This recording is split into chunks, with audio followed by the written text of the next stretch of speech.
What is up, everybody? This is your boy, Teran Rodriguez, bringing you another edition of Set Point. And we have ourselves another guest this week. Our guest will be Ryan Windisch, the Irvine Valley College men's volleyball coach and recently hired women's volleyball coach. What will he have to say about our good friend Ryan, and how did his team fare this past spring on the men's side? Also, we have some volleyball news. Some sad news, unfortunately, that one league will not be having conference play this upcoming fall. Which league or conference will it be? We'll find out after the interview. Also, some more sad news. One men's volleyball program will be disbanding. Which men's volleyball team will be disbanding? And what memories can we take away from it? All that and more here on Set Point. This is Teran Rodriguez bringing you another edition of Set Point here on iSports Radio, your direct feed for all that is sports.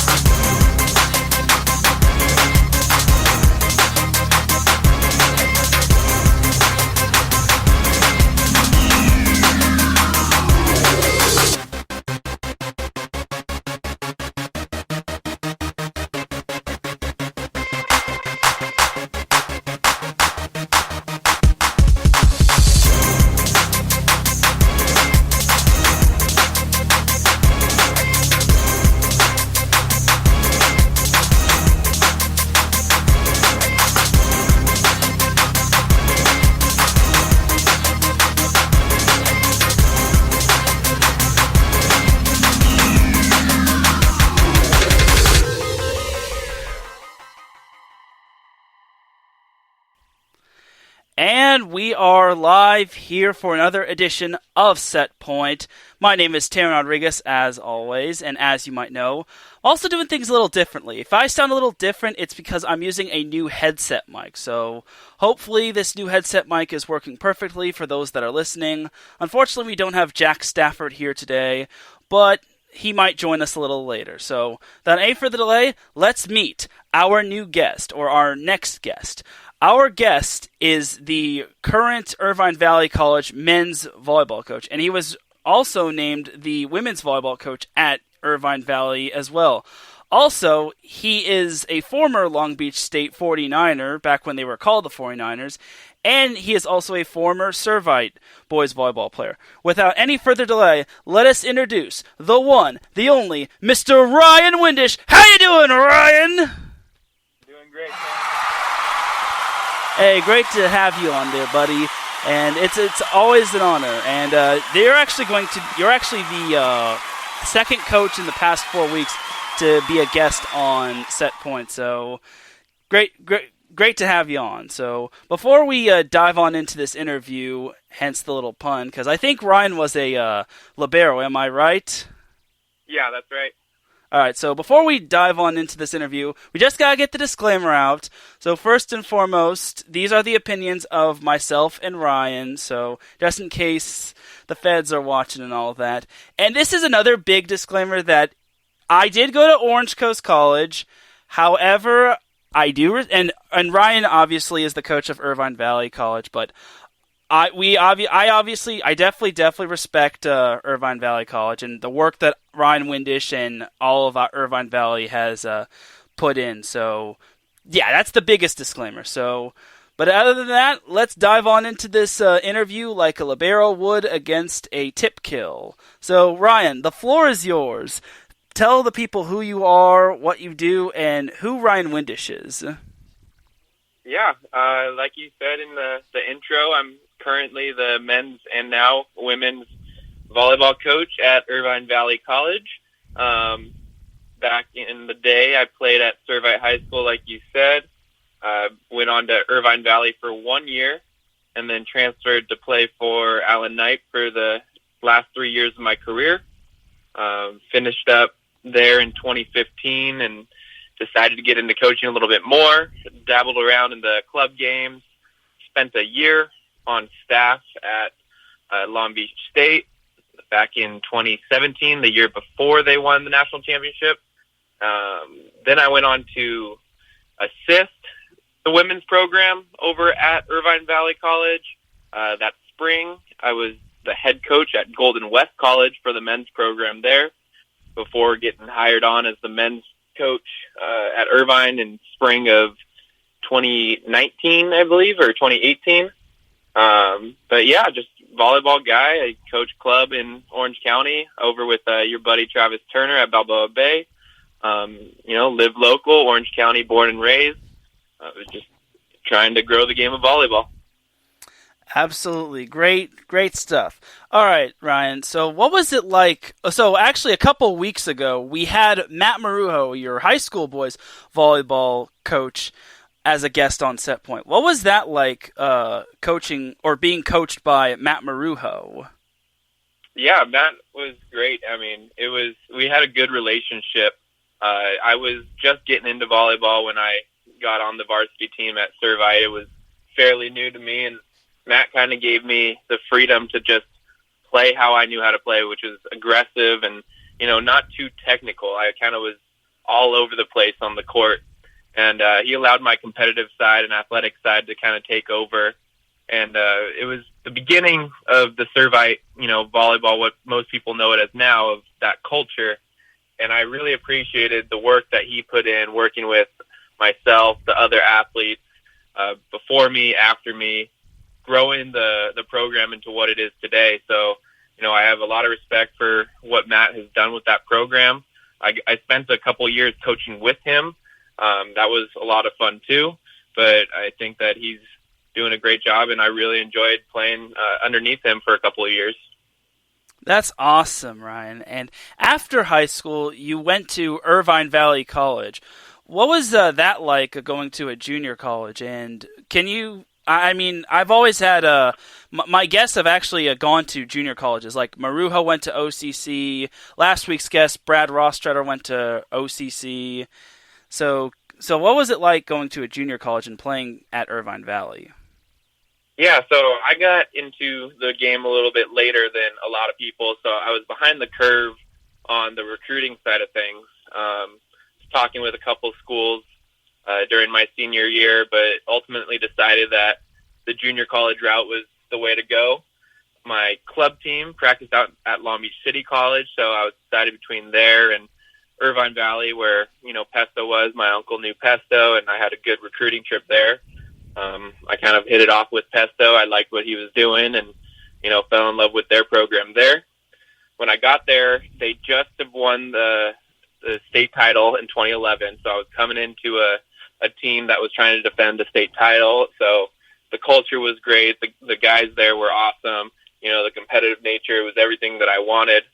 And I just really enjoyed the time of, competing at the collegiate level, prepping me to move on to the 4-year level, just a little bit further. Unfortunately, we lost in the semifinals to Long Beach City, but I enjoyed my time at IVC. Played for Ki Yi and Miguel Monterola. They're two local coaches now. But Pesto was there overseeing everything, and, that's kind of where I became a laser for life.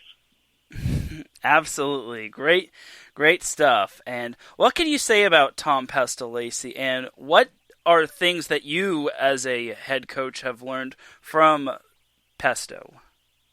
Yeah, Pesto's the man.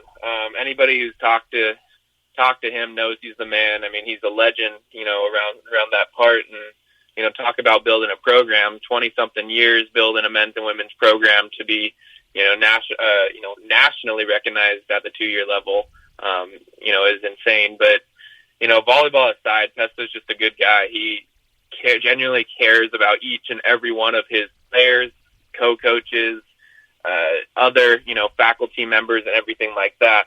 So I think that I learned more, off the court stuff from him than on the court. I talked about my recruiting trip a little bit, but, one thing that he said to me when I was on my recruiting trip was, his job was to get me in to IVC and then get me out as quickly as possible, because he knew, the end goal was to get a 4-year education. A kid at my age, I wanted to play at the 4-year level. And so the selflessness that he displays, to this day, I still work with him to this day, is, unmatched from anybody I've been able to work with. So I try to just emulate all those little things off the court, the genuine respect, for my players, for my other coaches, for my other peers. And, just if I could do a little bit of what he's done off the court, I'm going to be happy with what I do in a career.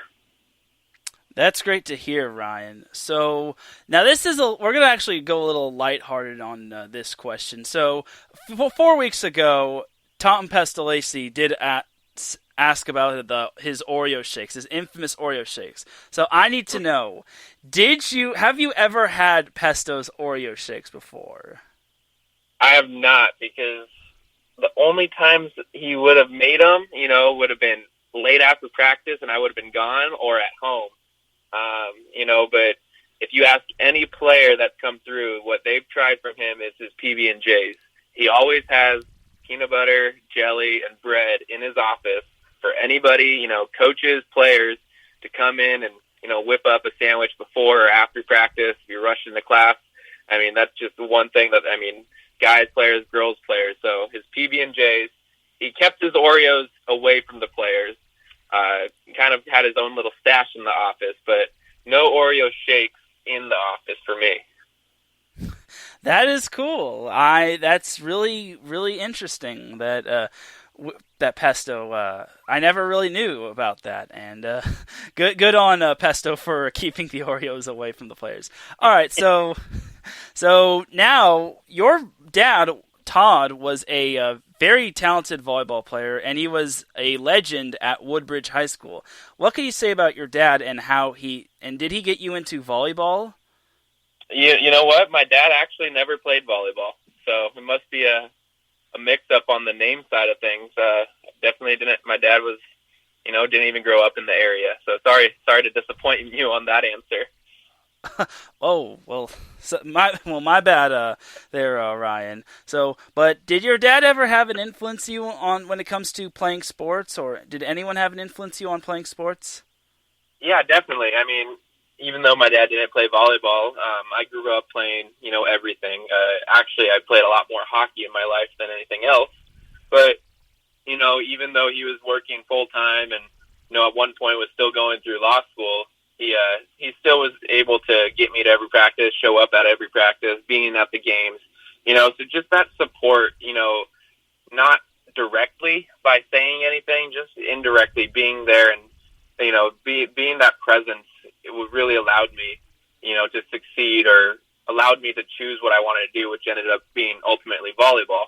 My mom, on the other hand, was a little bit more directly impacted with, athletics, as she is a former coach, CIF, winner in swimming, and water polo. I think she may have coached a little bit of volleyball back in the day, but she was definitely a stud athlete in her college years. So just seeing that she did that in her days and kind of growing up in that culture on her side of the family allowed me to keep that mindset of progressing to my goals, which ultimately was being a Division I athlete and competing for a national championship and everything like that. So both my mom and dad had big impacts on me through my playing careers. Awesome. So back to your college of volleyball path. So after your time at Irvine Valley College, you went to Long Beach State. What made you want to go to Long Beach State and play volleyball for Alan Knipe? Yeah, I actually was recruited by Andy Reid, but while Alan was on his leave of absence for the 2012 London Olympic Games, it worked out where I came in fall of 2012, so he ended up being back. But, ever since, I was interacting with some former players before I was there as some of my coaches and kind of being around the game in Long Beach, playing club through the community there, I kind of just fell in love with the whole atmosphere. And, it kind of just solidified its place, solidified my choice when I, spent, 3 years there of the people I know or met and the people I got to work with. I had other opportunities out there, but, when you know, and I don't look back on my decision and wish I would have done anything else because the LB family is still close to my heart. A lot of my best friends all played on the same teams as me. And it was just a different atmosphere. It was a different culture that I couldn't see myself doing anything differently. Awesome. Great to hear. Great to hear. Now, what was it like being a part of the coaching staff on Long Beach State? And what was the culture like at Long Beach State as a player and as a coach? Yeah, so, both my coaching careers, got going. So after I finished at Irvine, I got on staff with Matt, and then I got to do the same thing at Long Beach. After I finished at Long Beach, I got on staff with Nick McCrae, Tyler Hildebrand, and Alan Knight. And it allowed me to just get to know those coaches a little bit better, to see, the work that they actually put in, behind the scenes that a lot of players, I'm sure understand, but don't see the little tiny details that go into the planning of practice, the logistics of traveling, the prepping for a game and everything like that. So seeing that side of Alan and Nick and Tyler was great. And it ultimately slingshotted me to where I am today of holding myself to a standard that I need to take care of all of those little details when I'm, coaching a team, given that 110% in every single area, not just when we're on the court for those 2 hours during practice or when we, step on the court and the first whistle's blown for a match. It's, grinding the work early mornings on the weekends when, nobody else is. So I think that kind of speaks to the culture of Long Beach that, we're going to grind it out. We're going to, they use a term called grit. The grit is always going to be there, both from the players and the staff, and that we're going to continue to go and go and go until we have absolutely no more left in tank or that last match has been played.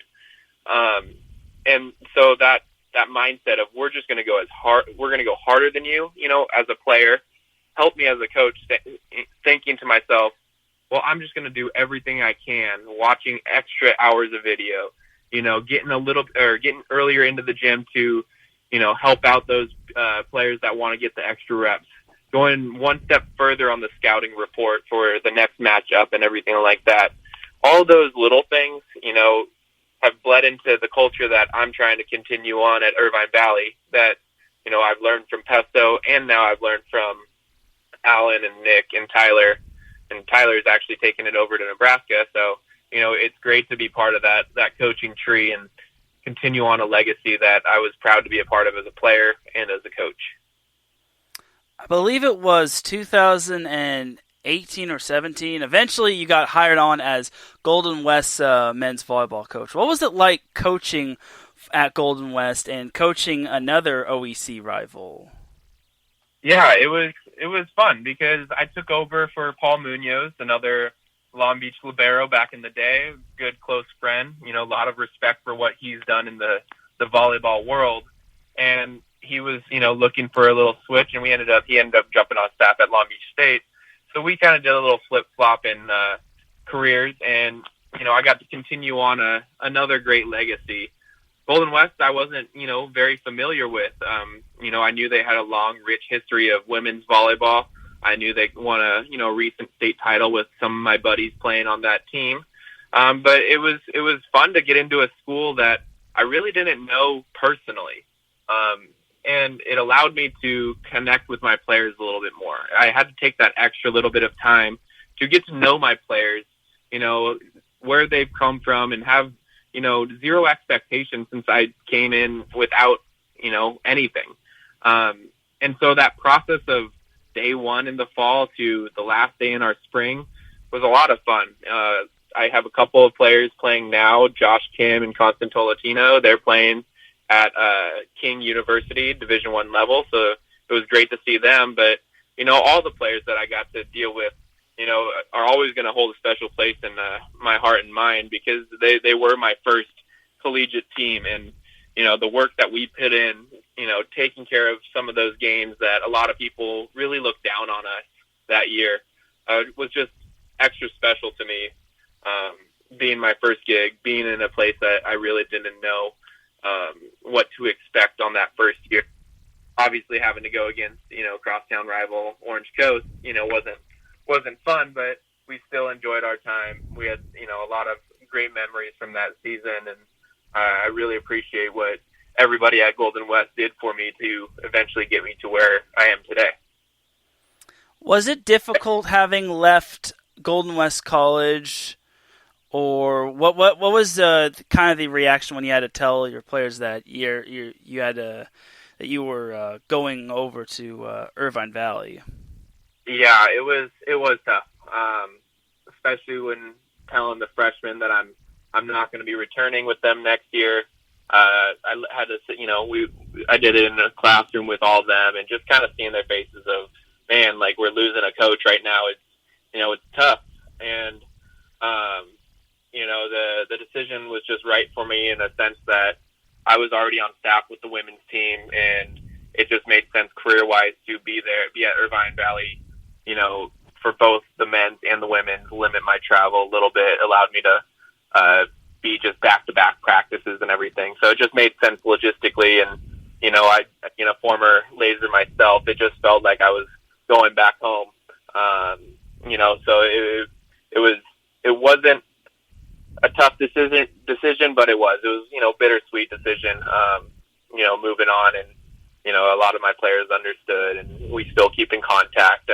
Another great kid, Mitchell Fix, reaching out to me a couple years later still to, write letters of recommendation. And it's the same mindset that I have now at IVC of, generally creating these relationships with these players, seeing them more than just volleyball players, but as, young men growing throughout their lives and helping them succeed in life, off the court and everything like that.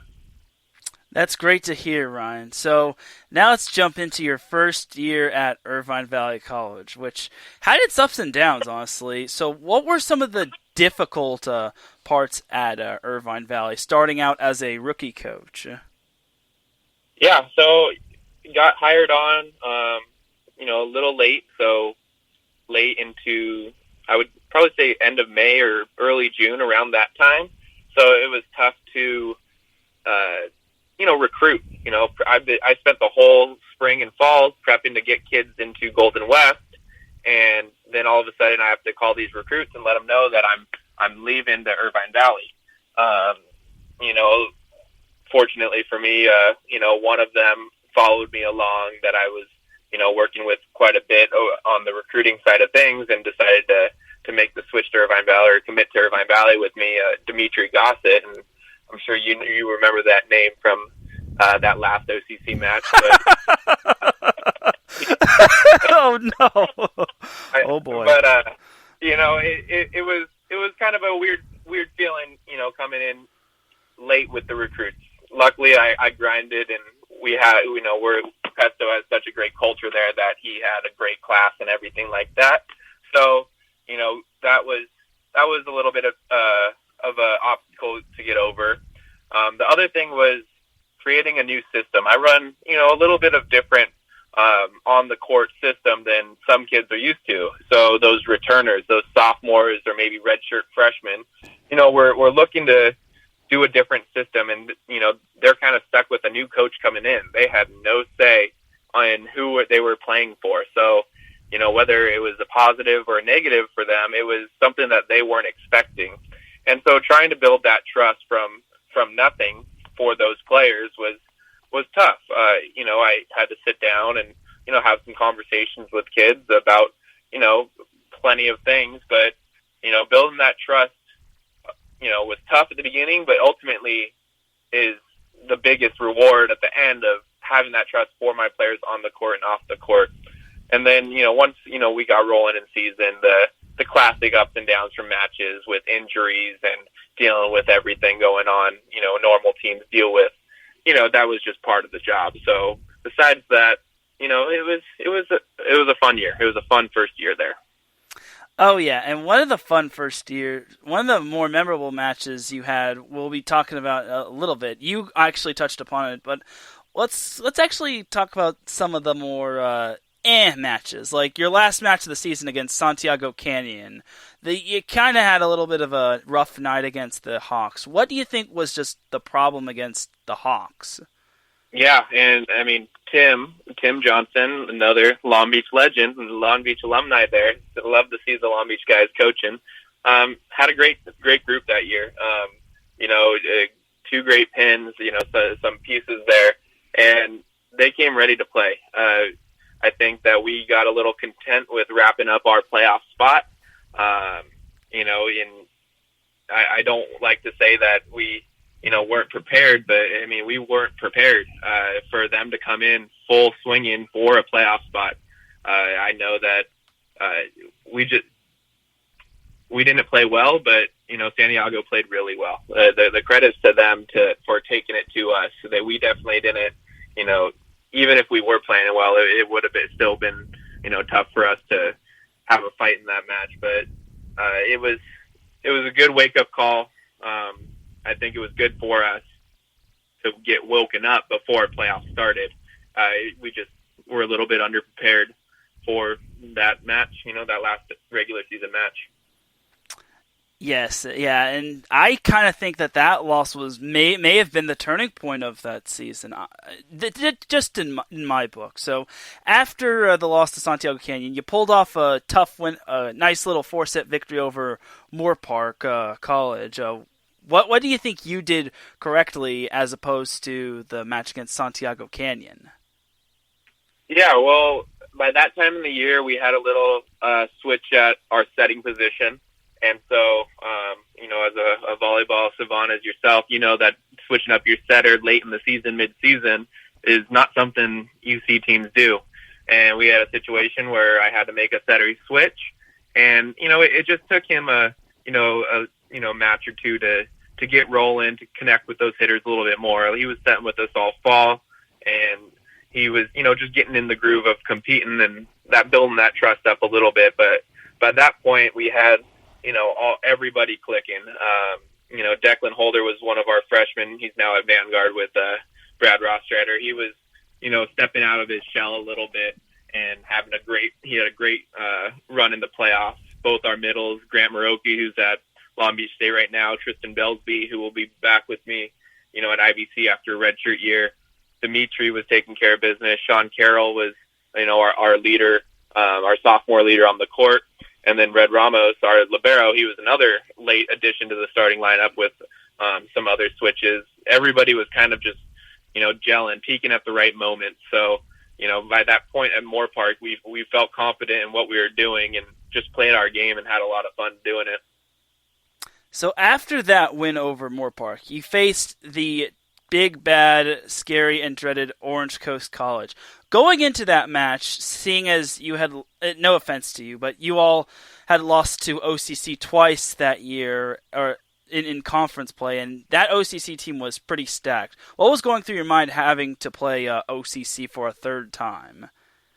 Yeah, I was excited. We knew we were going to have to beat, OCC, or, to win a state title, you have to beat everybody. So, we didn't care when we got to see them. So we were excited to have a good volleyball match. And like I said before, against Moore Park, we were just playing our game. By that point of the season, yeah, we made a couple switches, strategically against OCC, but we kind of just focused on ourselves and wanted teams to look at us and find a way to stop us. That's, a pestoism, as I want to say, of, we're going to worry about our side of the net and let the other team have to worry about us too.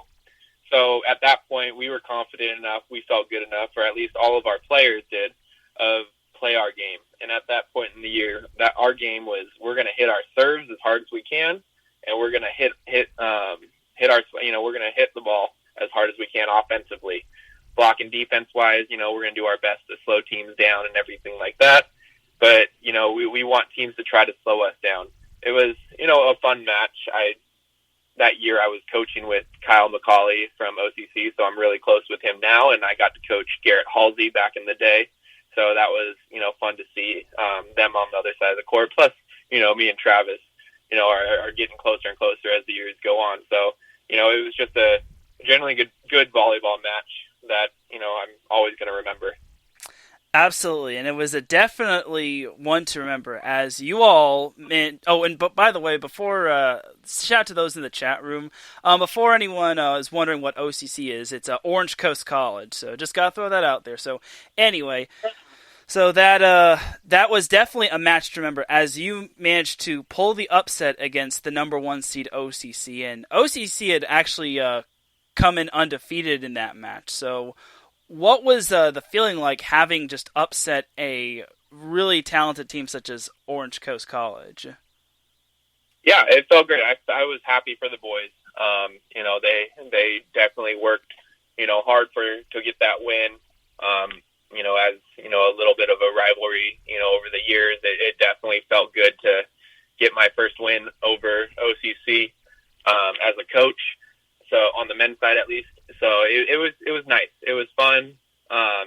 It felt good. But in the moment, we celebrated, but we also knew that we had, another tough opponent 2 days later with Long Beach City. So we wanted to sit and celebrate as much as we can, but we also knew that we still got to go back to practice the next day, get back in the gym, ready to work, and then come back, another night later to try to finish what we started at the beginning of the season. Yes, absolutely. And again, this is another disclaimer that I am an ardent OCC fan, so obviously it was bitter seeing OCC lose, but the fact that Irvine Valley, a team that hadn't really beaten OCC in quite a while, pulled off that big of an upset, it's just remarkable. I mean, that definitely deserves the applause button right there. So yeah, absolutely amazing. And you got to tip your cap. Even if you are an OCC fan, you definitely got to tip your cap to our IVC and Ryan Windisch and his players, especially Dimitri Gossett, who had the match-clinching ace. So anyway, now for the championship match against Long Beach City. That was obviously facing a talented Long Beach City team and a championship experienced team like them. What was that like going into that match? Yeah, another program that's been killer over the years. We saw them once early on in the season. I think our second match of the season, and we went to 4 with them. It was a battle, but they still had the upper hand. So we kept trying to ride that wave of let's make them try to slow us down.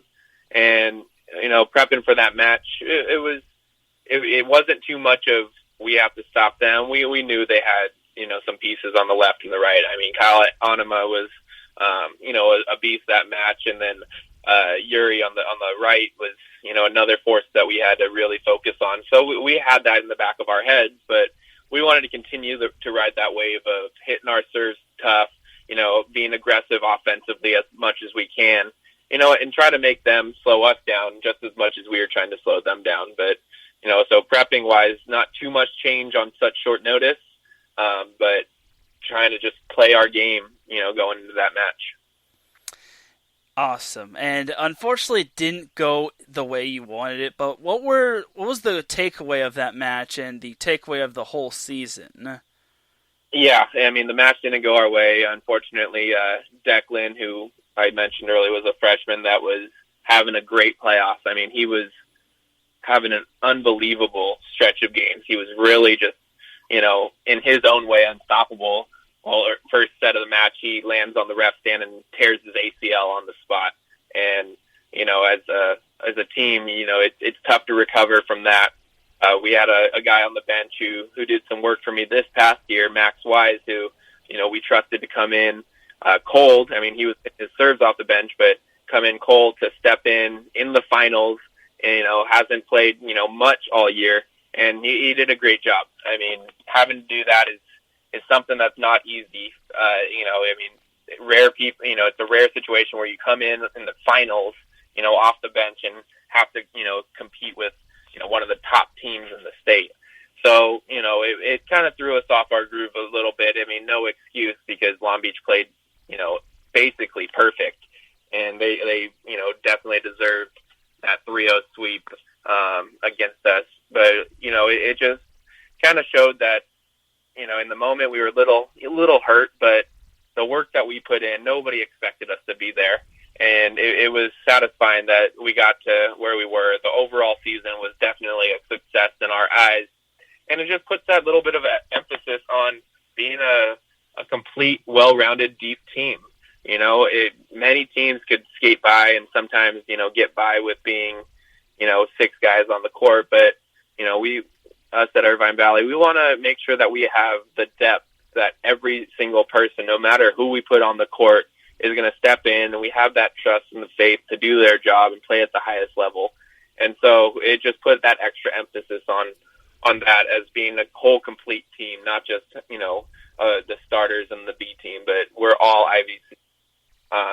It just kind of, I guess, re-emphasized why I'm at IVC, and it was a great feeling despite the loss, but I was really happy with that group, and again, another group that I'm always going to remember. Great stuff there, Ryan. And honestly, if there was like a 3C2A men's volleyball coach of the year, I definitely would give that award to you in a heartbeat, because as you said, I don't think anyone really expected IVC to get in the finals. No offense, by the way, and especially against a talented team such as OCC. And you all pretty much just caught them off guard and pretty much just upset them, and pretty much you all earned it. So that's pretty much what I have to say. I pretty much would give you Coach of the Year if there was such an award. So yeah. So anyway, let's talk about this year. This year, your team was a little up and down. They had their peaks and their valleys. What were some of the matches that you all hit your strides in? Yeah, I mean, I don't know exactly how many matches. I mean, we played on the year, but we went to 5 sets.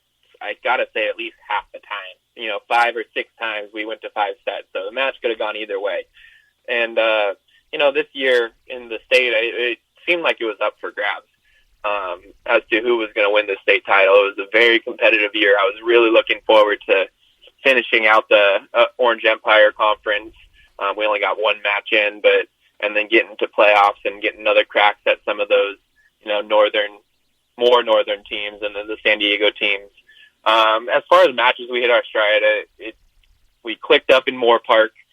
Dimitri had a great match, but our setter Jimmy just was, he was every ball he set was killed, and he careered in that match, and it was great to see him have some success personally, after the battles that he was, going through with himself in the court. We played well against Santa Barbara and Miramar, but we lost those ones close in 5. And then the last one of the year, we were against Fullerton. We went to 5. You could see in the guys' eyes, like when we went down 2-1, I believe we were down 2 sets to 1, that they're like, oh man, we're going to have to go to 5 again if we want to win this. And, I looked them in the eyes and I'm like, I said, if we're going to win this, we're going to go to 5, but we've been there before. We've done it enough times, and their eyes kind of their heads started going up a little bit. And you could see that they weren't done. They felt defeated physically because they played a lot of volleyball and everything like that. But then they kind of came together. The guys on the bench, we had some red shirts there at that match. We're still into it. We're keeping us going. And that was what I was saying earlier, of every single person was bringing value to what we needed to do. And the 4th and 5th sets, we were just rolling. And unfortunately that, couldn't have been a turning point since it was the last match of the season, but we definitely felt that was kind of our wake-up call, ready to roll. I think we have San Diego Canyon next. We were ready to get going against San Diego, who had a good team. Golden West was looking great, and of course OCC is always going to be great. But that last match of the year was, satisfying to pull out with a win, but, also disappointing since it was our final match of the season. Yeah, it definitely was, and you're right. You did go 5 sets 6 times that year, which is actually almost half your games, because you played 13 games, and I definitely think the Orange Empire Conference was up for grabs, and especially since OCC was kind of struggling, and then they were hitting their strides. They were kind of hitting their strides as well, so I really wish we could have seen more OEC play, but it's for the great of good. So what were some memorable moments that you've had in your first 2 years as IVC's head coach? Yeah, I think the most important ones are just the individual conversations I have with these men. I mean, I keep saying kids, but they're not kids. They're young men, and I enjoy seeing where they're going in their volleyball careers and their academic and career athletic or academic and future careers and everything like that. But obviously on the court memories, I really enjoyed winning against OCC in the semis. This year, any 5-set win that we pulled off was always nice. But, just there's too many to actually sit down and go through off the top of my head. I was disappointed that this season came to the end, like you said, for the greater good. But, you see the work that these guys put in, from day one, those extra days of conditioning and those long weeks of practice without any competition, and you feel for them. And, I just hope they understand that I appreciate all the work that they put in, and, that there was nothing to show for it except, what we saw from each other. And, those are going to be the biggest things, those memories, those, relationships that I've built with them. We have 5 guys moving on to, their 4-year schools and everything like that. So getting to see them, in a year or two, what they've done with their lives is going to be, the greatest gift for me as a coach. Great stuff. So coaching is a lifestyle. From watching tape to game planning to teaching and coaching young men, what has coaching taught you about life?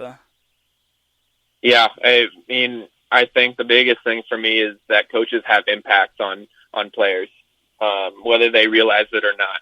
The smallest thing said, the biggest thing said, it doesn't matter, but you're going to make an impact on somebody's life one way or another. You may know it and you may see it, or you may not. I definitely had been impacted by plenty of coaches during my career growing up. Eventually it led to me becoming a coach. So, it impacted me in that way, but it just, you don't realize how much you mean to these athletes. Sports is an outlet for a lot of these kids. Yeah, they, are looking to move on to the 4-year level and compete in college and everything like that. So, they have that drive, but, when they're there, they're looking up to you. They're looking for the guidance from you. They don't, sometimes they may seem like they have all the answers and they know how to do everything, but in the end, they're really looking up to you. So, having that sense of responsibility has been huge for me. Carrying myself around like I'm a coach, eventually I'll have kids one day, and, I look forward to, coaching them in life, but, finding that balance of, I'm not going to always be their coach. So, how can I make that impact, and how can I let them experience the impact of the other coaches that they're going to have in their life? But, the blessings that coaches provide to students and athletes and everything like that is, unmatched in a way that you're not going to get it in any other aspects. You're going to experience things that the struggles, the successes that you're not going to see, in the classroom or, in the workplace. You're going to see some kid accomplish something for the first time, and it's just going to bring that pure joy to you, seeing how excited they are from competing or completing something that they've been working so hard to do from day one. So, I really, truly am blessed to be called a coach, and, I'd never take any day for granted, coaching these, kids from young all the way up to the collegiate level. That is probably one of the best answers I've ever heard in all my time of having guests. That was truly an amazing answer, Ryan. So what is something that you want your athletes to leave Irvine Valley with? And is there something in particular you do your best to install in your players? Yeah, at Irvine Valley, we're a family. I want them to leave here knowing that we at Irvine Valley, myself, the supporting, staff, the academic counselors, the athletic directors, the training staff, the assistant coaches, the other players, that we are a family. We only want the best for them. I know it's tough for athletes to see, in the moment if they're not playing or everything like that, but I want them to, leave here knowing they could always come back to us.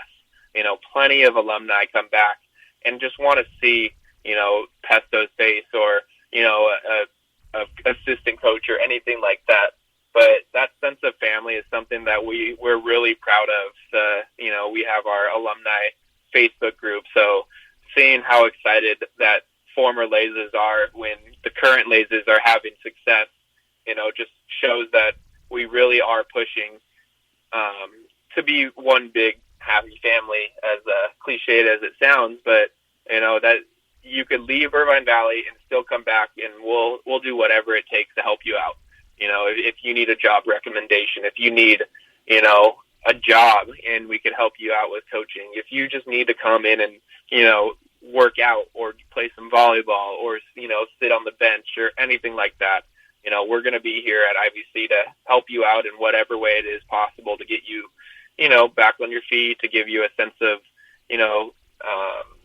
serenity for the day or whatever it may be. But, as it is together, we just want you to leave knowing that you're now a part of this forever family and everything like that. Absolutely. Great stuff there, Ryan. And so what has it been like coaching with Travis Turner, and what's it been like coaching against Travis Turner? Because I know you two are pretty close.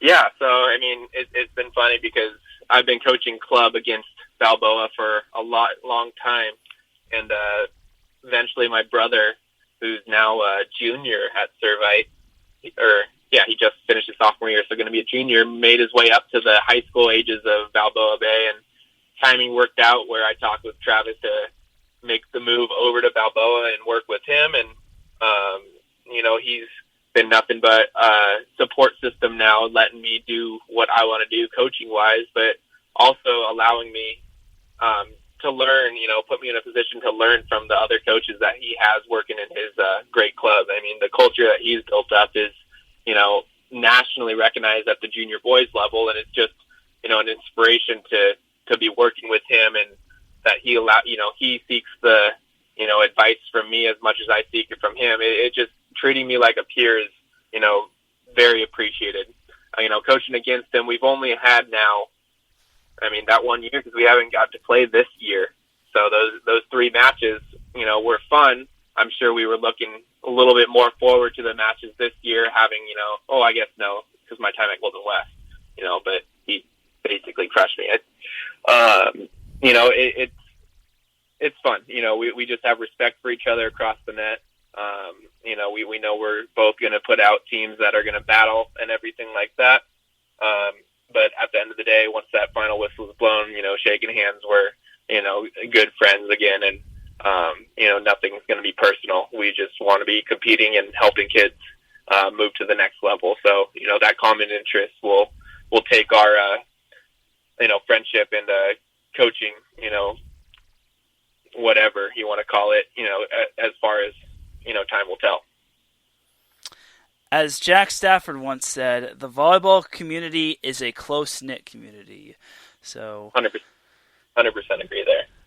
Absolutely. So you having finished your second year as IVC's head coach and as the men's coach, and then going into possibly your first year as the head coach for the women's team, what kind of culture are you trying to build at IVC as you take over for the legendary Tom Pesta-Lacey? Yeah, I'm not really looking to build anything different. I'm looking to continue what he's built. He's made it so easy for me to step in, and I really am grateful for this opportunity to step and take over for both the men's and women's. But he's built up such a great program both on the men's and women's indoor that it allows me to just continue it. I've spent some time with him now on the women's side for 3 seasons. So, not much is going to change. Sure, the voice is going to be a little bit different, but Testa's still going to be on my staff and helping me out and everything like that.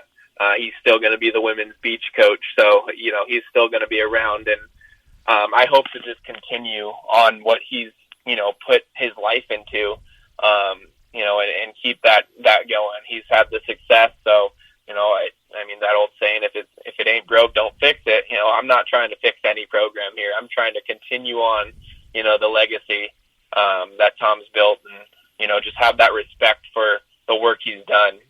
Fortunately, I've been able to work with him, and a lot of my philosophies are, mirrored from what he's done, or at least, branched off from what he's done. I have a little bit different, background of where I came from, so bringing a little bit different stuff onto the court. But off the court, I'm just going to continue doing what he's been doing the past 20 plus years.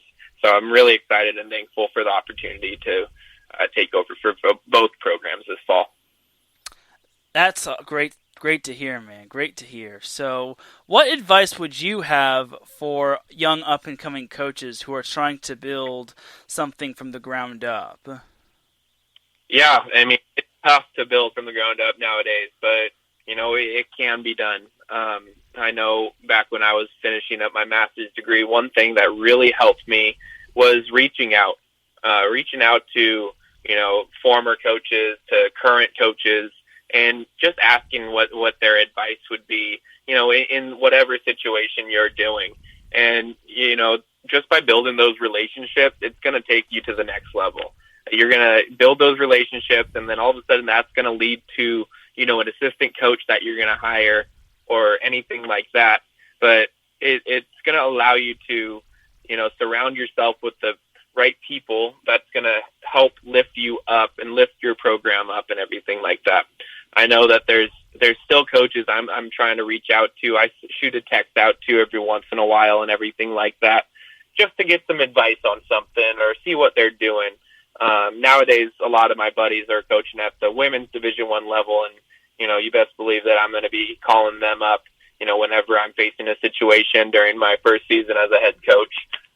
But just putting that ego aside, reaching out to those other coaches, reaching out to the, former coaches at your school, reaching out to the former coaches at the school you played for, just showing that interest, it's going to go a long way. So that, building those relationships is probably the best advice I'm going to have. Great stuff. Great thing. So a couple more questions. So whether your team wins or loses, where do you go after a volleyball match to eat or just to get something a quick bite? Yeah, great question. I guess right now, after IVC,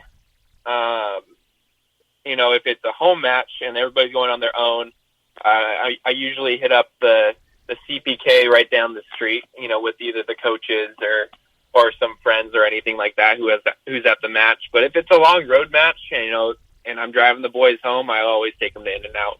We always find the closest In-N-Out. We stop there. Even after a loss, we stop at In-N-Out, fuel up for the ride home because they got to get some homework done when they get back and everything like that. But, something about that post-match In-N-Out meal, it's hit home to me ever since my playing days at Long Beach. Awesome. Hey, that's probably the best answer I've probably heard of when it comes to that question. Going to In-N-Out. Nothing beats In-N-Out. I'm sorry, but nothing really beats In-N-Out. With Monster. I'm with you there.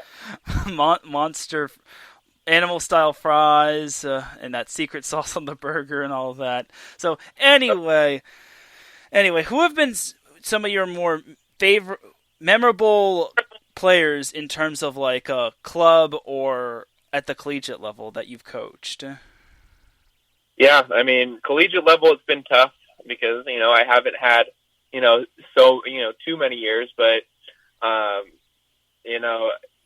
Grant Maroki was huge in my first year. He was, a great leader stepping in, obviously competing at the 4-year level with Long Beach State. So I'm excited to see what he did. I mentioned it a little earlier at Golden West. I had, Joshua Kim, who that year was the Orange Empire Offensive MVP of the year. He's over at King. It was fun to coach with him. This year I had Max Wise, who was our captain, and, just the intelligence level from him, on and off the court was great to see and everything like that.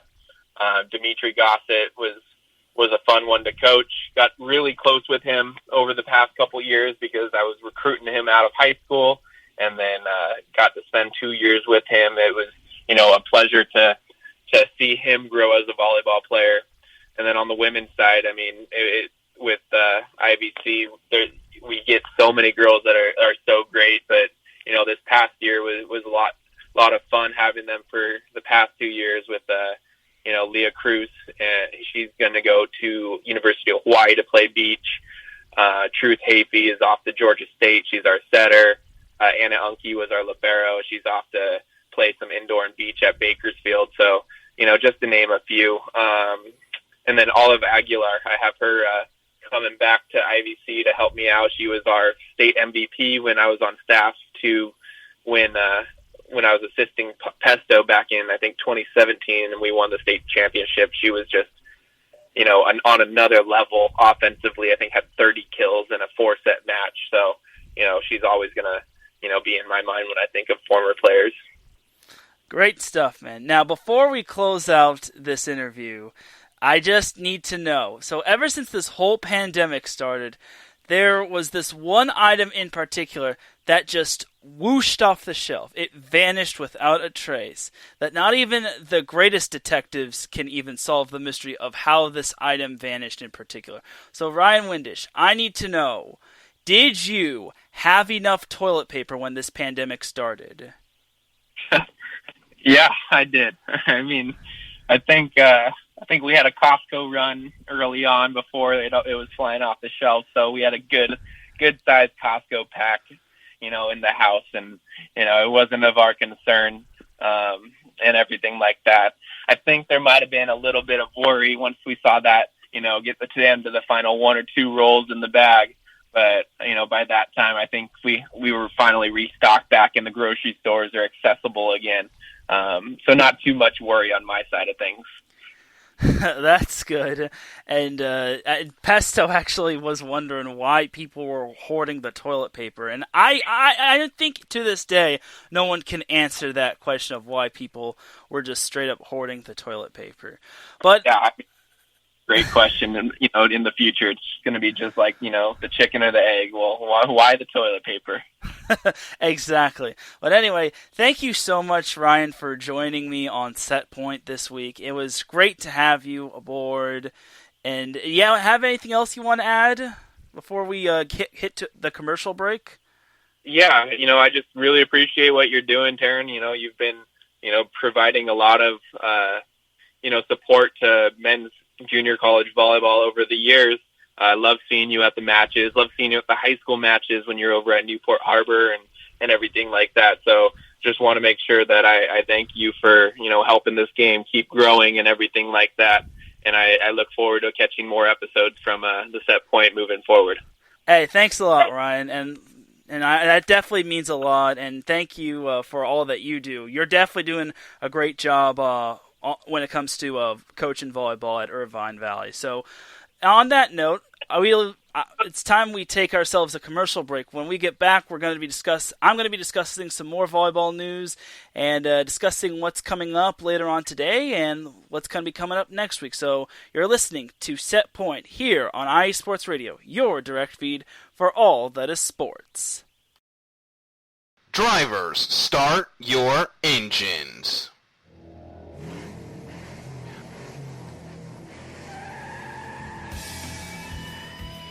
Auto racing takes many forms, from the close quarter contact of NASCAR to the high-speed, high-risk atmosphere of IndyCar, all the way to the pinnacle of technology with the Formula One World Championship. No matter if you prefer the high banks of Daytona, the concrete canyons of Long Beach, or the flowing curves of the Nürburgring, the international language of motorsports is simple. Go fast, run hard, and come home first. So join us, myself, Darrell Kinsey Jr., Lolita Camello, and Michael Ward, on a world tour of all the best motorsports has to offer on the Extra Mile, Thursdays at 7 p.m. Eastern, 4 p.m. Pacific, only on your home for all. That is sports. IE Sports Radio.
From the home plate to the nets, the end zone to the finish line, here nothing is off limits and no sport is safe.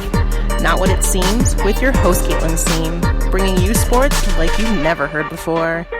Catch me Thursdays at 5 p.m. Eastern, 2 p.m. Pacific, right here on IE Sports Radio. The only question is, are you ready?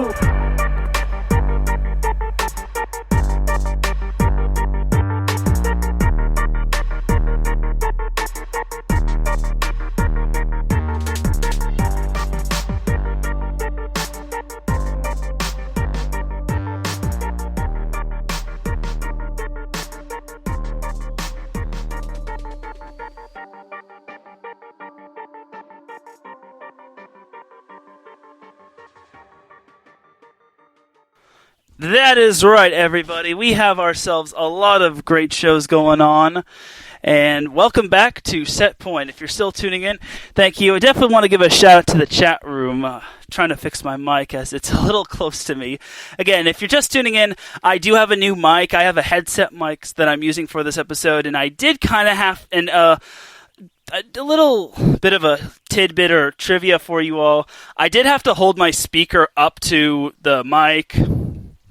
Again, because I wanted to get some good quality in. Apparently, someone in the chat room said my quality was super crisp and crispier than KFC chicken or some sort of chicken.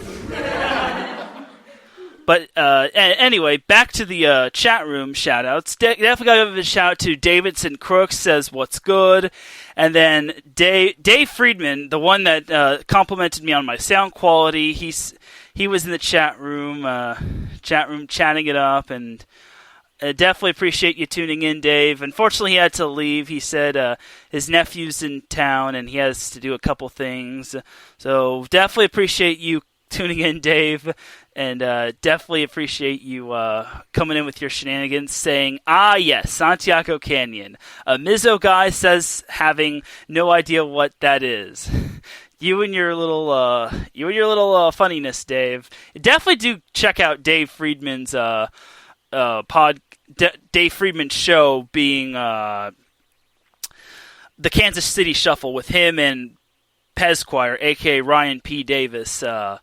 That airs on Tuesdays at 6 p.m. Central Time, 4 p.m. Pacific Time, 7 p.m. Eastern Time. It's definitely a great show. Dave, to me, is very hilarious, and they talk a whole lot about Kansas City sports, such as the Kansas City Chiefs and Patrick Mahomes and all that. And Dave actually said, this dude is a great interview for real. And I definitely appreciate you saying that about Ryan. And I meant to tell him that before I said my goodbyes to him, but that I'll be sure to tell him that in the near future, or I'll be sure to tell him that after the show. So, and I also got to give a shout out to Mike Pat, saying, Teran, what's going on, sir? And definitely appreciate you dropping by, Mike, and thank you all for tuning in. If you're tuning in live, that definitely means a lot that you tuned in and took time out of your day, and definitely appreciate everyone tuning in. And Dave also said that this show sounds great and you're doing an amazing job. And again, that definitely means a lot coming from you, Dave. So you definitely do an amazing job with your show as well. So if you're listening, then that's my little response to you. And I definitely appreciate you taking time and tuning in. All right, so now for the volleyball news. The volleyball news, we have a couple bits of volleyball news. It's not really good, unfortunately. So the first bit of volleyball news is that a men's volleyball program has discontinued. So the men's volleyball program that has sadly discontinued is Stanford's men's volleyball team. This to me was kind of a surprise, considering they actually had success in the past. They won an NCAA championship back in 2010 and 1997. Unfortunately, because of budget cuts and because of the whole COVID-19 thing, that's going to be getting the axe. It's not just going to be that program at Stanford. It's also going to be men's and women's fencing, field hockey, lightweight rowing, men's rowing, co-ed and women's sailing, squash, whatever that is, synchronized swimming, and wrestling. So those 11 sports at Stanford will be discontinued. But however, they will have the opportunity to compete in the 2020-2021 season, should the circumstances surrounding COVID-19 allow it. before they are discontinued at the varsity level. It really is sad, especially for the men's volleyball team. I think of those programs, the men's volleyball team has won the most NCAA championships, and this was released in an open letter to the Stanford community today, and they said, "We now face the reality that significant change is needed to create fiscal stability for Stanford athletics and to provide the support we believe is essential for our student athletes to excel." And they say, in that context, we are writing today that with some difficult news that they have discontinued those 11 teams. So it's unfortunate. It really is unfortunate. And this is the second NCAA men's volleyball program that got discontinued. The first one being Cal Baptist, which that was also pretty sad as well. And Larry B., who's not in the chat room, but I'm pretty sure is going to be tuning in later on in the day. Whenever he tunes into this, that also got discontinued as well. So it definitely was some saddening news to hear. But and I my thing is this: what's going to happen to those Stanford men's volleyball players that are currently at Stanford, like Hunter Dickey, who is a transfer from Orange Coast College, according to Travis Turner, because unfortunately, like Travis Turner said like a few weeks ago, or like some time ago, he said that Hunter Dickey's transferring to Stanford, and he's one of the very few rare ones that transfer from a junior college all the way to a 4-year. So it's going to be quite astounding to see what's going to happen. So we'll see what happens with those players. Like my thing is the underclassmen. Like, what's going to happen to the underclassmen? Like one player in particular is Will Rotman, who is a very talented player, and he also garnered all MPSF freshman honors. So my thing is this: where will players such as Will Rotman and Kyler Presho, if he takes the next year of eligibility, like where will they go? Like say Kyler Presho takes the extra year of eligibility, then he gets to be a redshirt junior. Then after his year at after his redshirt junior year at Stanford, will he just continue to stay at Stanford, or will he possibly transfer? So that's my thing, especially for like most of these underclassmen, such as like the underclassmen that Stanford has are Adam Chang, who's a freshman, Justin Louis, who is a redshirt freshman, J.P. Riley, who, again, that's a question mark. He may take the extra year of eligibility, or he may move on to his senior year and then just attempt to graduate next year. Leo Henkin, same here. He's a junior. Kevin Lamp, who is a freshman. Nathan Letsky, who is a freshman. Kyler Presho, who's a junior. Will Rotman, who's a freshman. Nate Gates, who is a freshman. He could be related to Madeline Gates. I'm not sure. I'd have to check that out afterwards. Gabriel Miranda, who's a freshman, and Jalen Jasper. So it's definitely going to be fascinating to see what it's going to be like in terms of those underclassmen. And yes, I'm actually correct. Nathaniel Gates or Nate Gates is the younger brother of Madeline Gates, who won an NCAA championship with Stanford this past fall. So there's that. So I just got to get that out of the way. So, but I really do feel for Stanford's men's volleyball program and the other 10 sports. Like, it's just obviously not fair. It really does stink, and I hope that next year those Stanford teams just ball out. Like, I hope it's basically going to be like a last dance for them. After that, then basically that's it.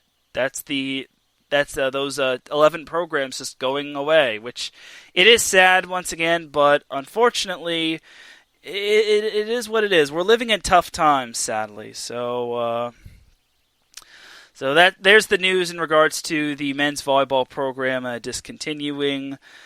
now for the other news, which a conference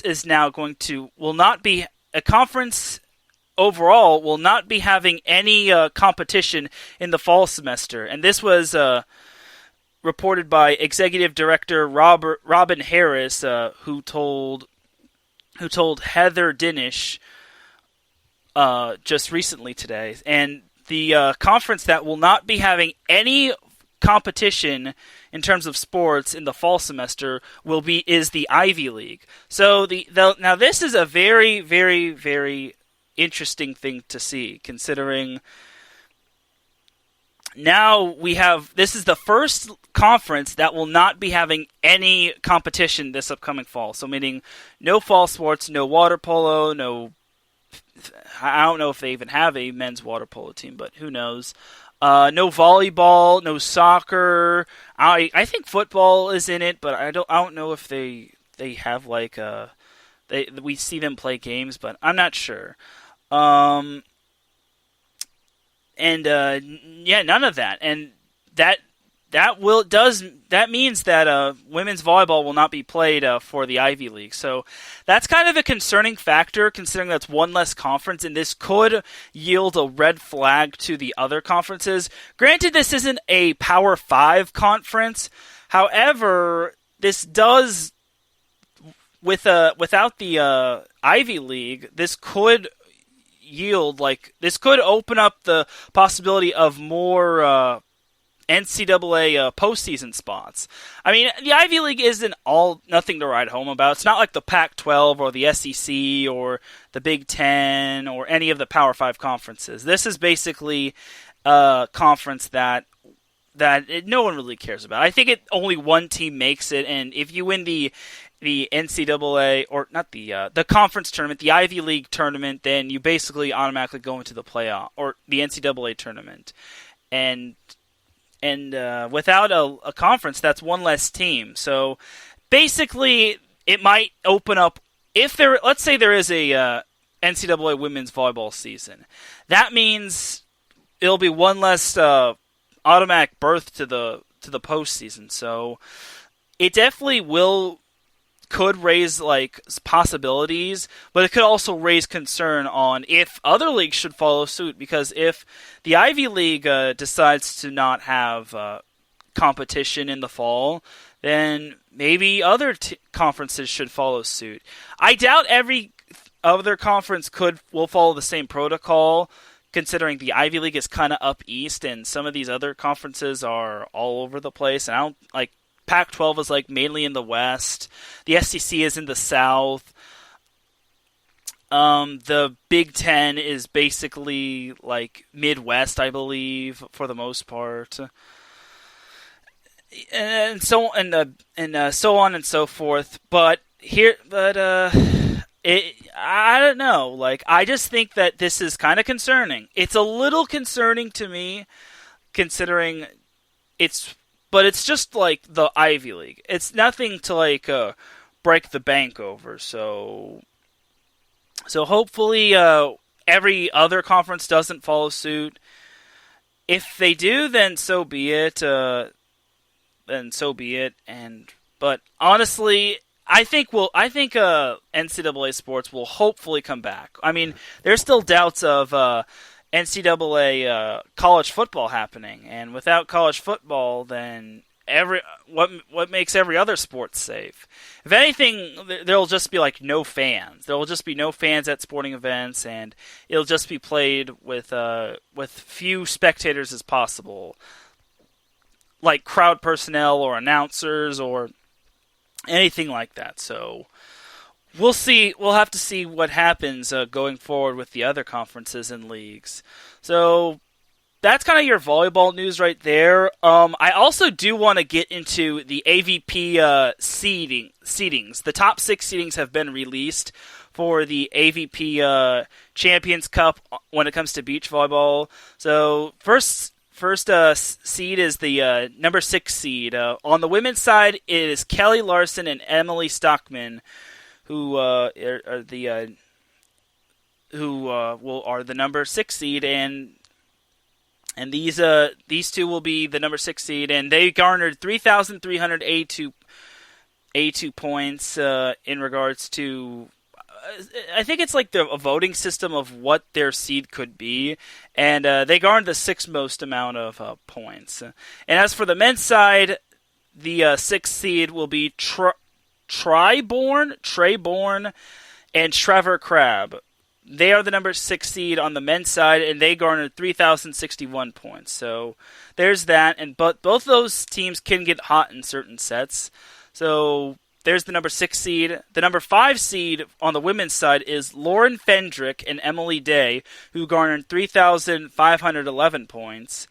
And the number 5 seed on the men's side is Jeremy Casbier and John Hayden, who garnered 3,165 points on the men's side. So those two teams are the 5th seed. Now for the 4th seed, it is Sarah Hughes and Brandy Wilkerson, who garnered 3,846 points. I'm definitely going to keep my eyes on Sarah Hughes. Not to make that sound so weird, but Sarah Hughes has probably been one of the more interesting factors in the AVP, and I definitely will be interesting. I'm definitely interested to see how she'll do, because it's kind of been like she's kind of like a journeyman. Not like a journeyman, but she's just been trying to find her own in terms of beach volleyball. She's gone through a lot of multiple partners. But I'm sorry if I'm stuttering a little bit.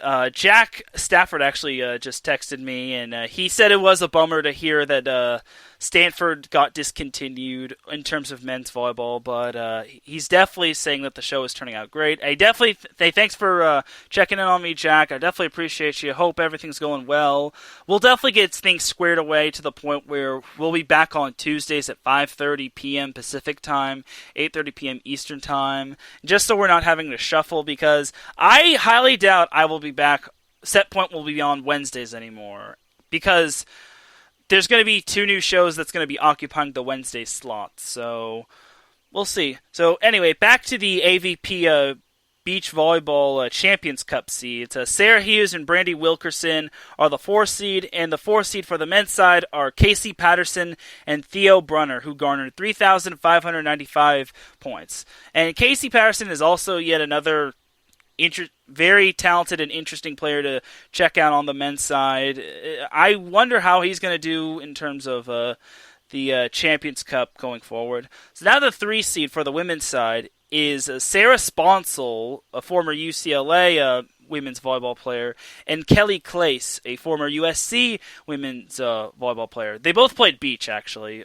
Sarah actually did play indoor and beach, so that's pretty cool. But Kelly just played outdoor. She was going to play beach indoor volleyball at Long Beach State, but Sarah Hughes kind of swung her out of Long Beach State. That's some good tactical planning, Sarah. So anyway, Sarah Sponsel and Kelly Clace are the 3 seed. They garnered 3,892 points. And the 3 seed for the men's side is Chase Budinger and Chaim Schalk, who garnered 4,043 points. So that's going to be cool to see. I'm definitely looking forward to those two, especially Sponsel and Clace, a former Bruin and a former Trojan. Who would have guessed? So anyway, now for the number 2 seed in terms of the AVP Champions Cup. Number 2 seed is Melissa Humana Paredes and Sarah Pavin, who garnered 4,586 points. So they are the number 2 seed. And the number 2 seed for the men's side will be Taylor Crabb and Jake Gibb, who both garnered 4,638 points. And for those that don't know, Taylor Crabb is the younger, or I think he's the older brother of Trevor Crabb. I'm almost certain that's the case. All I know is that those two are related, so I want to say Taylor is the oldest one. So we'll see how it goes. Hopefully, we do get to see Taylor versus Trevor. I definitely would like to see that. Siblings just duking it out. We probably won't be seeing that until the semifinals, because if the 6 seed knocks out the 3 seed and then the 2 seed knocks out the 7 seed, then those two would meet in the semifinals. I definitely want to see Crab versus Crab. So The number 1 seed, and believe it or not, Taylor Crabb and Jake Gibb were 200-plus points away from the number 1 seed in terms of points. So, anyway, moving on to the number 1 seed, on the women's side, with a whopping 5,758 points, your number 1 seed for the AVP Beach Champions Cup is, drumroll please, don't know if you could hear that, but that's my drumroll. Your number 1 seed is Alex Kleinman and April Ross, which, if you're following the beach scene, that's no real surprise. They finished with almost 1,200 points more than the number 2 seed. So, Alex Kleinman and April Ross are definitely the team to beat. Like, April Ross has definitely been training for this moment, and Alex Kleinman has definitely done a great job, despite what's been going on with the COVID-19 pandemic and all that. So that's your number 1 seed for the women's side. I definitely think that's the team to beat. So now the number 1 seed for the men's side is, can we get another drum roll? Your number 1 seed for the men's side is Nick Lucena and Phil Dalhauser. So, and they, like I said, they finished with 238 points more than the number 2 seed, which was Taylor Crabb and Jake Gibb. I kind of think Taylor Crabb and Jake Gibb can knock them off, but time will tell. Like, beach volleyball is a totally different animal from indoor volleyball. So there's that in terms of the AVP beach seeds. That's something I kind of wanted to get out there before I signed off on today's show. I don't think I really did a great job of talking AVP the past few weeks, but I definitely am excited for the AVP the Beach Champions Cup, the Beach Volleyball Champions Cup. The first weekend will begin on July 17th and July 18th, and it'll go until August 2nd and August 3rd, August 1st through August 2nd. That'll be the final weekend of the AVP Beach Champions Cup, and there's definitely going to be prize money in regards to it, and the prize will be like $200,000. And every match will be live streamed as long as you visit avp.com for more details. And it's sure to be great, and I'm glad we're getting some volleyball. And nothing against having a guest, but I'm glad we're going to be getting some volleyball so Jack and I can talk it over and recap that weekend. As I haven't really had a recap of volleyball ever since the pandemic started, so there's that. So I definitely am looking forward to it. It's not this weekend, but it's the following weekend. It's going to be next weekend. So, in other words, it's going to be in 10 more days. So, I'm definitely looking forward to it. So, before we sign off, it's time to bring it on home. As I pretty much tell you what's coming up on IE Sports Radio and what has happened. Oh, we have someone in the chat room. Who is in the chat room? It is, if I can get this thing working correctly. Hey, it's Mr. BS3 Radio himself, Ben Suttereth III. I appreciate you tuning in, Ben. It really means a lot.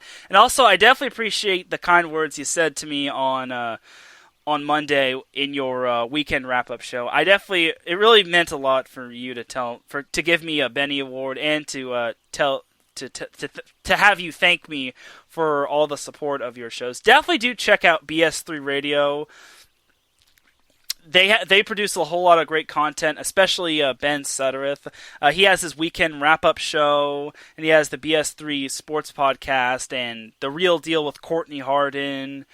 And then there's also Eagles versus Everybody. If you're an Eagles fan, well, actually, if you're an NFL fan in general, definitely tune into Eagles versus Everybody. But definitely tune into BS3 Radio. And I definitely do want to congratulate BS3 Radio on reaching over 600 subscribers. They definitely deserve the applause button for that.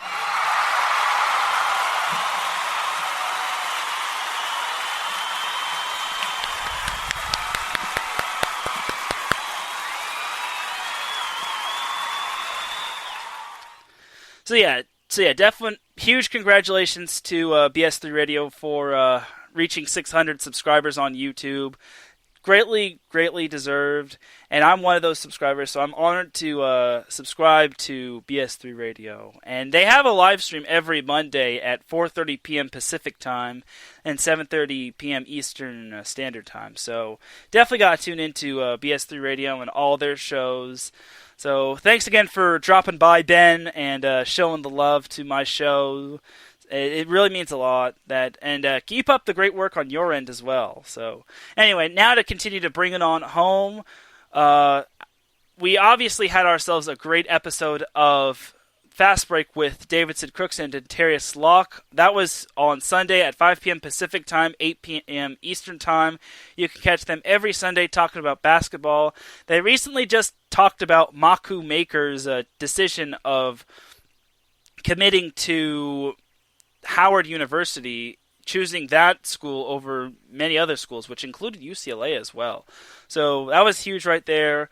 Definitely got to give that a listen. Then on Monday, we had Mike Pat with Let's Whine About Sports. He talked about the Baltimore Orioles and what their future holds this season and how the East is loaded this year. So definitely go grab yourself a glass of wine and check out Mr. Mike Pat and Let's Whine About Sports. That aired on 5 p.m. Pacific Time, 8 p.m. Eastern Time every Monday. Definitely check that out. And then Tuesday, which was pretty much Super Tuesday, Larry B. and Jonathan Grunke, a.k.a. Couch Crew Chief, had the defining moment. Yes, the resurrection of the defining moment came back. Sorry for the voice crack, y'all. They had ourselves a great show yesterday interviewing Ryan Sparks, and they talked a lot about Formula One. Definitely do check out their show. Excuse me a second. But yeah, Jonathan and Larry had a great show yesterday, and it's great to have the defining moment back. I definitely tuned in for all of it, and I was very happy to have them back on with defining moment. And Ben says getting Maker is a huge deal, and I definitely agree. Maku Maker is definitely huge, especially since he committed to an HBCU school. I'm not going to really spoil anything, but definitely do check out Davidson and Dentarius' show where they talked a whole lot about Maku Maker's commitment. So that is a definite huge deal. So anyway, back to the recap. Also yesterday we had Dave the Fried Man Friedman, a.k.a. D. Nacho, along with his buddy Pez Choir, a.k.a. Ryan P. Davis, who had their show, the Kansas City Shuffle, air yesterday. They had a great show talking about Patrick Mahomes' extension, as well as all things Kansas City. Check that out every Tuesday at 4 p.m. Pacific Time, 6 p.m. Central Time, 7 p.m. Eastern Time. And then we also had Marcus Losgrate going live with Gloves Off. He talked about UFC Fight Island, UFC 251 and all that.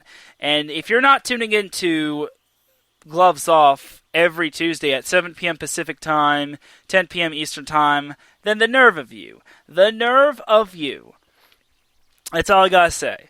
So obviously we have today with Set Point. This probably should be the last time Set Point will be going on Wednesday. I know I have to shuffle around Set Point a lot in terms of times and days, but that's all only because I have to work and sometimes Jack has to work as well. So hopefully we won't be having to shuffle around days, considering iSports Radio has a new show going on. It's a Seattle show, and it's a really darn good Seattle show as well, as it is called, what is it, The Seattle Boom?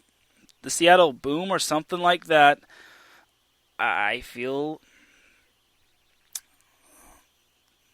The Seattle Boom Sports Podcast with John Boston. Sorry, John. I actually had to... I kind of had to look up what his name was because I didn't... But it is the Seattle Boom Sports Podcast. That will be airing next week at 3 p.m. Pacific Time, 6 p.m. Eastern Time. Definitely do check that out if you're a Seattle sports fan. If you're a fan of the Seattle Seahawks, the Seattle Mariners, the Seattle Sounders, all things Seattle, the Seattle Storm, definitely do check out the Seattle Boom Sports Podcast. That's going to be airing next week on at 3 p.m. Pacific Time, 6 p.m. Eastern Time. Basically, the time it's going to be replacing this time. So I have no excuse to move set point around.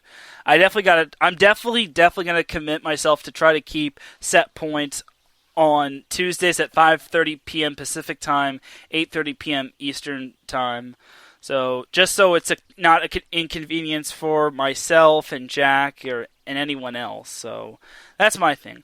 But later on today, less than 30 minutes away from now, will be my new show, the SoCal Supreme Sports Show, with me, Teran Rodriguez. And I'm going to be talking all things Southern California in terms of sports, and I will be having some college sports thrown in there as well. So definitely tune in to that at 5 p.m. Pacific Time, 8 p.m. Eastern Time. It's going to be after this show pretty much. And then Thursday, no, not what it seems this week, but we also have a new show dedicated to NHRA. It's called The Deep Stage, and that's going to feature Larry B. and Jonathan Grunke. That's going to air tomorrow at 10 a.m. Pacific Time, 1 p.m. Eastern Time. Definitely tune in and support Larry B. and NHRA and Jonathan Grunke. Jonathan definitely does a great job with booking guests, and he definitely works behind the scenes, and he's a hard worker, and I definitely appreciate him and Larry's kind words that they said on Defining Moment yesterday. It really meant a lot to me. So other than the Deep Stage, we have the Extra Mile with Dale Kinsey Jr. and Michael Ward. That's going to be airing at 5 p.m. Pacific Time, 8 p.m. Eastern Time. They do a great job with talking all things motorsports. I really do think they do a great job. And I'm not the biggest motorsports fan. And then closing out Thursday, we have Bases Loaded with Brandon Buckingham and H-Town Blake Henley, who talk about the MLB and all things baseball. And with the season pretty much getting back to full swing, you definitely don't want to miss them. They'll be airing tomorrow at 7 p.m. Pacific Time, 10 p.m. Eastern Time.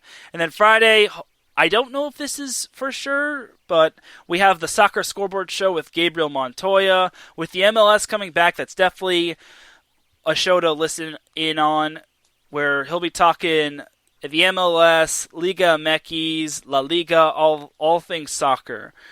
And you can check them out. You can check out the Soccer Scoreboard Show on Friday at noon Pacific Time, 3 p.m. Eastern Time. And then later on Friday, we have the Neutral Zone with Robert Kavanaugh, where he'll be talking the NHL and all things hockey. That'll be airing on Friday at 7 p.m. Pacific Time, 10 p.m. Eastern Time. And then Saturday, yes, we have a show on Saturday. We have Corey Walker with his new show, Down in H-Town. That episode 3 is going to be on and poppin' this Saturday, where Corey Walker is going to be talking Houston Astros, Houston Rockets, Houston Texans, and all things Houston. So check that out every Saturday at 4 p.m. Pacific Time, 6 p.m. Central Time, 7 p.m. Eastern Time. You definitely don't want to miss it. And that's pretty much the end of the week right there. So as you can see, IU Sports Radio is garnering more sports in different locations. We're expanding. We've got a Southern California show. We have ourselves a Chicago show that's in the works. Chi-Town Weekly. That's definitely going to be coming on pretty soon. It's going to be hosted by AC Big Dog. I want to say that's his Twitter name, and he's definitely going to do a great job with his Chicago show. So definitely do check out Chi-Town Weekly. We have ourselves the Kansas City show. We're soon going to get a Boston show. And IE Sports Radio is definitely expanding, and I'm definitely proud to be a part of it, and I definitely want to be a part of being a household name and definitely help IE Sports Radio continue to grow because I definitely owe it to Larry for having brought me on board, and I definitely want to be a part of something big in the near future. But with that said, that's going to do it for Set Point. I'd like to thank Ryan Windisch yet again for an amazing show, for being a guest on Set Point this week. Next week, I don't have the guest right away, but I should have a guest next week. If not, possibly Jack and I will improvise, and hopefully, and I am not 100% certain we will be back on our normal time, unless we have to switch something around. But if anything, I'll just have to let you all know, and that'll be that. So once again, thank you all for listening to Set Point this week, and thank you to Ryan Windisch for being a guest this week. So without any further delay, it is time to drop the beat, because I'm about to dip like a banana in chocolate. You dig? Once again, thank you all for tuning in to Set Point. My name is Teran Rodriguez. Have yourselves a great day. Now, especially on the West Coast, coming up will be the SoCal Supreme Sports Show with yours truly, Teran Rodriguez. Have yourselves a great rest of the afternoon, and I shall see you in about 20 minutes. Have a great night, everybody. Peace and blessings.